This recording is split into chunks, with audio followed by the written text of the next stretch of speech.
প্রিয় শিক্ষার্থীরা, আজ আমি পার্ট অফ স্পিচের একটি অংশ নাউন, কারণ আমরা জানি পার্ট অফ স্পিচ 8 প্রকার। এই 8 প্রকারের মধ্যে প্রথম যে প্রকারটা আসে সেটা হচ্ছে নাউন। এই নাউন নিয়ে আমরা একটু আলোচনা করব খুব সহজে, কারণ আমরা অনেকেই নাউনের ক্লাসিফিকেশনটা খুব ভালো করে বুঝি না। আমি আশা করি ক্লাসের মধ্য দিয়ে তোমরা নাউনের ক্লাসিফিকেশনটা খুব সুন্দর করে বোঝার চেষ্টা করবে। ওকে, নাউন আমরা সাধারণত জানি কি নাউনটা কি। নাউন বলতে কোনো কিছু নামকে নাউন বলে, কিন্তু আমাদের নাউনের যে ক্লাসিফিকেশনে দেখা যায় নাউনকে মূলত 5 ভাগে ভাগ করা হয়ে থাকে। যেমন আমি দেখাই নাউন, তাহলে নাউন কয় প্রকার? প্রথমত 2 ভাগে ভাগ করতে পারে, একটা কনক্রিট এবং দ্বিতীয়টাকে বলা হয় অ্যাবস্ট্রাক্ট। কনক্রিট নাউন, এই কনক্রিট নাউনকে আমরা আবার 4 ভাগে ভাগ করে থাকি। এই 4 ভাগটাকে কি? প্রথমে আসবে কমন নাউন, প্রপার নাউন, প্রথমে প্রপার নাউন, দ্বিতীয়টা আসবে কমন নাউন,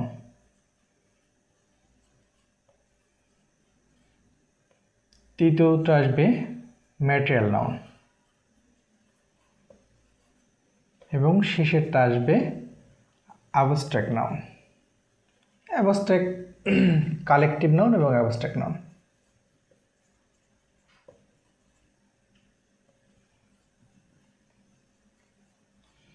তাহলে আমরা দেখি নাউনকে প্রথমত যদি বলি 2 ভাগে ভাগ করা হয়, ঠিক আছে। একটা হচ্ছে কনক্রিট নাউন এবং দ্বিতীয়টা হচ্ছে অ্যাবস্ট্রাক্ট নাউন। এই প্রত্যেকটা নাউনের আবার সংজ্ঞায়িত করা যায়। যেমন প্রপার নাউন কি, আমরা একটু বুঝবো প্রপার নাউন কি।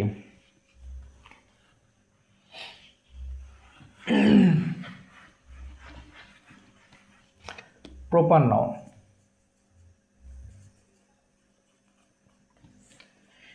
যে নাউন দ্বারা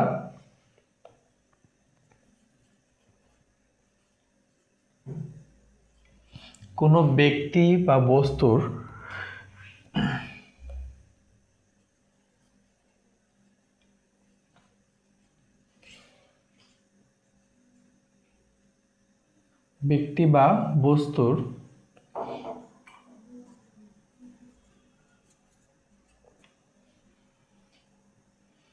বিশেষ নামকে বোঝায়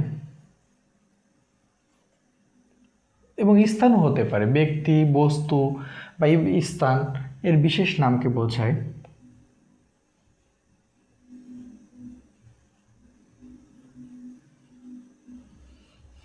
তাকে প্রপার নাউন বলা হয়।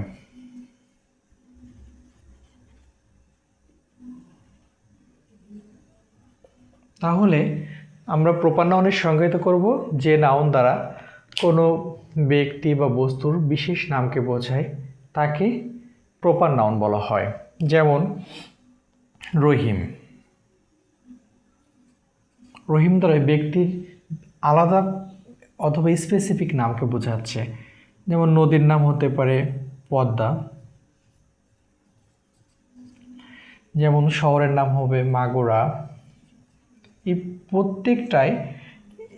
প্রত্যেকটা দ্বারা স্পেসিফিকভাবে বোঝাচ্ছে যে এখন এটা হচ্ছে প্রপার নাউন।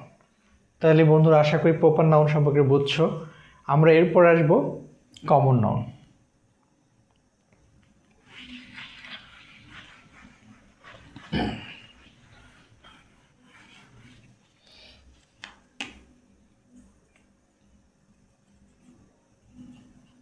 কমন নাউন, আমরা কমন নাউনের সংজ্ঞাটা এভাবে দিতে পারি যে নাউন দ্বারা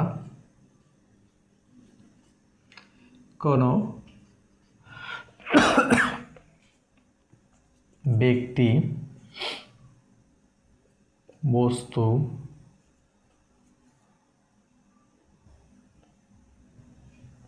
বা জায়গার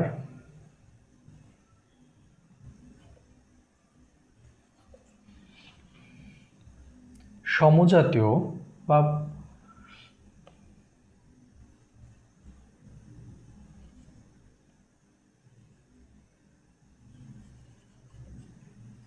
বা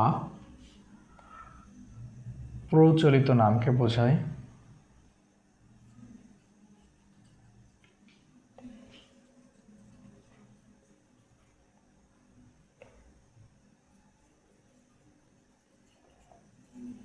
তাকে কমন নাউন বলে। বন্ধুরা, আশা করি এই কমন নাউন কি? কমন নাউনটা আমরা বলি যদি একজন ব্যক্তির নাম রহিম হয়, স্পেসিফিক নাম, কিন্তু তার এটা কমন নাম আছে। কমন নামটা কি? সে একজন মানুষ, তাহলে ম্যানটা হচ্ছে কমন নাউন। অর্থাৎ এখানে আমরা আরও ভালো করে বুঝতে পারি যে যে নাম দ্বারা আমরা একসাথে একই জাতীয় অনেকগুলোকে বুঝতে পারবো। যেমন গরু, ছাগল, চেয়ার, টেবিল, বেঞ্চ, এই যে আমার হাতে কলমটা রয়েছে, এই সবই কিন্তু একটা চিনলে আর একটাকে বলা যাবে। তার মানে এর ভিতরে একটা মানে সমজাতীয়তা আছে, যার এটা সবই কমন নাউনের মধ্যে পড়ে। আমরা এরপরে আসবো, তাহলে আমরা এক্সাম্পল দিয়ে দিতে পারি। Pen, table, man, river. অর্থাৎ আমরা নদী দ্বারা সব নদীকে বোঝাচ্ছি, মানুষ দ্বারা সব মানুষকে বোঝাচ্ছি, পেন দ্বারা এক জাতীয় সব পেনকে বোঝাচ্ছি। তাহলে এগুলো সবকে কমন নাউন।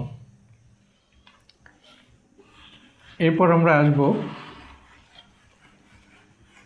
Collective noun.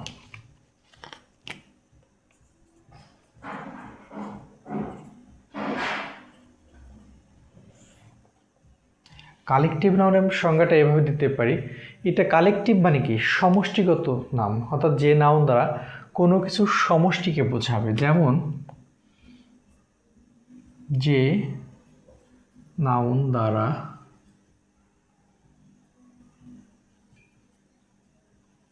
কোনো কিছুর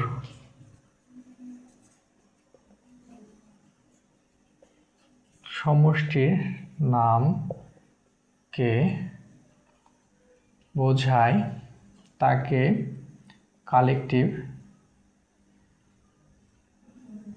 কালেকটিভ নাউন বলে।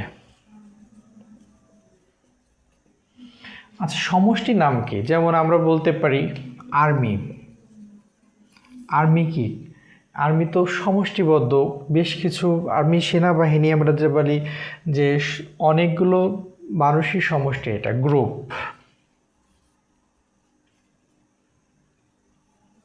টিম। তাহলে আমরা যেগুলো দেখলাম, আর্মি, গ্রুপ, টিম, জুরি, ফ্লক, এই সবই সমষ্টিগতভাবে বোঝাচ্ছে। অর্থাৎ কিছু কমন নাউনের একসাথে সমষ্টি গঠন হয়ে ওটা আমরা কালেকটিভ নাউন হয়ে যায়। তাহলে এই কালেকটিভ নাউন সম্পর্কে আমরা একটু ধারণা পেলাম। এরপরে আসবে ম্যাটেরিয়াল নাউন।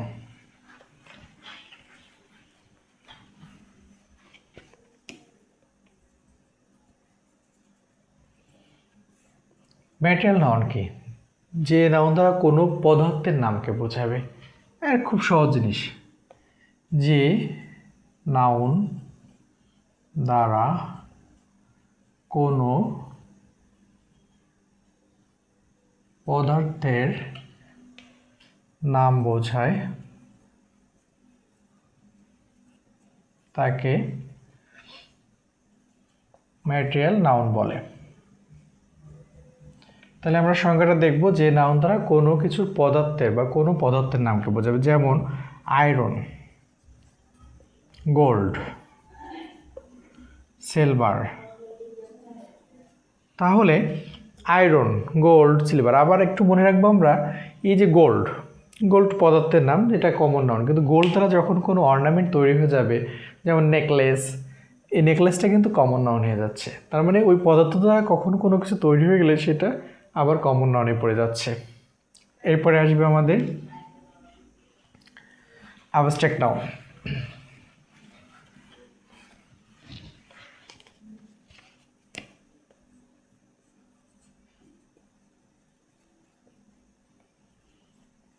অ্যাবস্ট্রাক্ট নাউন, তাহলে আমরা একটু সংজ্ঞাটা করি।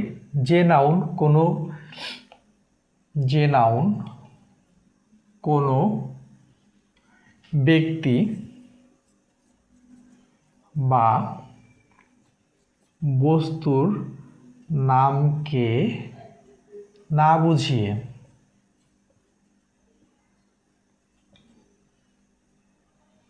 তার গুণকে বোঝায়। ব্যক্তি বা বস্তুর নামকে না বুঝিয়ে তার গুণকে বোঝায়, গুণের নামকে বোঝায়।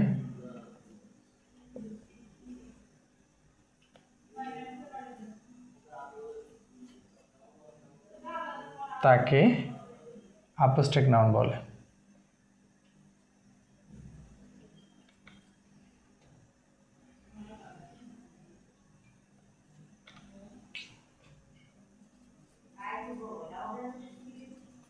তাকে অ্যাবস্ট্রাক্ট নাউন বলে। তাহলে আমরা অ্যাবস্ট্রাক্ট নাউনকে কোনো ব্যক্তি বা বস্তুর নাম বোঝাবে না, বোঝাবে কি তার গুণের নাম। যেমন আমরা বলতে পারি অনেস্টি, গুডনেস,